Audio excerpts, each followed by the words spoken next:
ഇന്ന് നമുക്ക് കുറഞ്ഞ സമയം കൊണ്ട് ചെയ്തെടുക്കാൻ പറ്റിയ നല്ല ടേസ്റ്റി ആയിട്ടുള്ളൊരു സ്നാക്ക് കണ്ടു നോക്കും.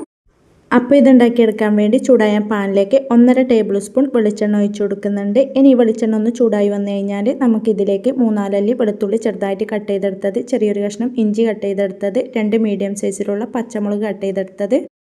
ഇനി ഇതൊന്ന് വഴറ്റി കൊടുത്തതിന് ശേഷം ഇനി ഇതിലേക്ക് നമുക്ക് ചേർത്ത് കൊടുക്കേണ്ടത് 2 മീഡിയം സൈസിലുള്ള സവോള, പിന്നെ 1/2 ടീസ്പൂൺ ഉപ്പും കൂടെ ചേർത്ത് കൊടുത്തിട്ട് മീഡിയം ഫ്ലെയിമിൽ തന്നെ വെച്ച് കൊടുത്തിട്ട് നന്നായിട്ടൊന്ന് വഴറ്റി കൊടുക്കാവുന്നതാണ്. അങ്ങനെ ഇപ്പോൾ ഇതാ സവോളയെല്ലാം നമുക്ക് അത്യാവശ്യം നന്നായിട്ടൊന്ന് വാടി കിട്ടിയിട്ടുണ്ട്. ഇനി ഫ്ലെയിമിൽ ലോ ഫ്ലെയിമിലേക്ക് ആക്കി കൊടുത്തിട്ട് ഇതിലേക്ക് 1/4 ടീസ്പൂൺ മഞ്ഞൾപ്പൊടി, കൂടെ 1/2 ടീസ്പൂൺ ചിക്കൻ മസാല, 1/2 ടീസ്പൂൺ കുരുമുളക് പൊടി, 1/4 ടീസ്പൂൺ ഗരം മസാലയും കൂടെ ചേർത്ത് കൊടുത്തിട്ട് ഈ പൊടികൾ പച്ച ടേസ്റ്റ് ഒന്ന് മാറുന്നവരെ നല്ലപോലെ ഒന്ന് വഴറ്റി കൊടുക്കാവുന്നതാണ്. ഇനി ഇതിലേക്ക് 150 ഗ്രാം എല്ലില്ലാത്ത ചിക്കൻ ഉപ്പും മഞ്ഞൾപ്പൊടിയും ചേർത്ത് വേവിച്ചെടുത്തത് ക്രഷ് ചെയ്തത് ചേർത്ത് കൊടുക്കാം. കൂടെ കുറച്ച് കറിവേപ്പിലയും കൂടെ ചേർത്ത് കൊടുക്കുന്നുണ്ട്. ഇനി ഇതെല്ലാം കൂടി നന്നായിട്ടൊന്ന് ഇളക്കി യോജിപ്പിച്ച് കൊടുത്തതിന് ശേഷം നമുക്ക് ഫ്ലെയിം അങ്ങ് ഓഫാക്കി കൊടുക്കാവുന്നതാണ്.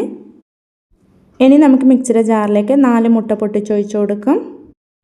കൂടെ 1/4 കപ്പ് മൈദപ്പൊടി, പിന്നെ 1/4 കപ്പ് തന്നെ പാല്, 1/4 ടീസ്പൂൺ ഉപ്പ്, 1/4 ടീസ്പൂൺ കുരുമുളക് പൊടി, ഇത്രയും ചേർത്ത് കൊടുത്തിട്ട് നല്ലപോലെ അടിച്ചെടുത്തതിന് ശേഷം നമുക്ക് മറ്റൊരു ബൗളിലേക്ക് അങ്ങ് മാറ്റി കൊടുക്കാം.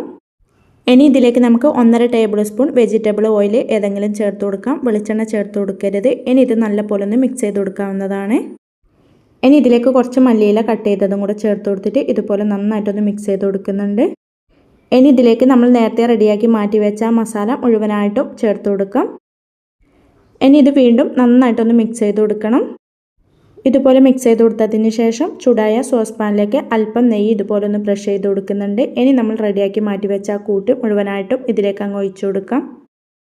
ഇനി നമുക്കിതിൻ്റെ മുകൾ വശം ഒന്ന് ലെവൽ ചെയ്ത് കൊടുത്തതിന് ശേഷം അടിയിലൊരു പഴയ പാൻ വെച്ച് കൊടുത്തിട്ട് അടച്ച് വെച്ച് കൊടുത്തിട്ടാണ് നമുക്കിത് കുക്ക് ചെയ്തെടുക്കേണ്ടത്. അങ്ങനെ ഇതിപ്പം ഏകദേശം ഒരു 20 മിനിറ്റ് ആയപ്പോഴത്തേനും റെഡി ആയിട്ടുണ്ട്. ഇനി ഇതിൻ്റെ മുകൾ വശം നമുക്ക് ചെറുതായിട്ടൊന്ന് മൊരിയിപ്പിച്ചെടുക്കണം. അതിനുവേണ്ടി ഇതാ മറ്റൊരു പാനിലേക്ക് അല്പം നെയ്യൊന്ന് ബ്രഷ് ചെയ്ത് കൊടുത്തിട്ടുണ്ട്. ഇനി ഇതിലേക്ക് നമുക്ക് അങ്ങ് ഇട്ട് കൊടുക്കാം. ചെറുതായിട്ടൊന്ന് മൊരിഞ്ഞിട്ടിയാൽ നമുക്ക് ഫ്ലെയിം അങ്ങ് ഓഫാക്കി കൊടുക്കാവുന്നതാണ്. അങ്ങനെ ഇതാ നല്ല ടേസ്റ്റി ആയതും അതുപോലെ തന്നെ വളരെ സിമ്പിളായിട്ട് ചെയ്തെടുക്കാൻ പറ്റിയ സ്നാക്ക് ഇവിടെ റെഡിയായി കിട്ടിയിട്ടുണ്ട്. എല്ലാവരും ഇതുപോലെ ഒന്ന് ട്രൈ ചെയ്ത് നോക്കാനും ലൈക്ക് ചെയ്യാനും കമൻറ്റ് ചെയ്യാനും സബ്സ്ക്രൈബ് ചെയ്ത് സപ്പോർട്ട് ചെയ്യാനും മറക്കല്ലേ. Thank you for watching.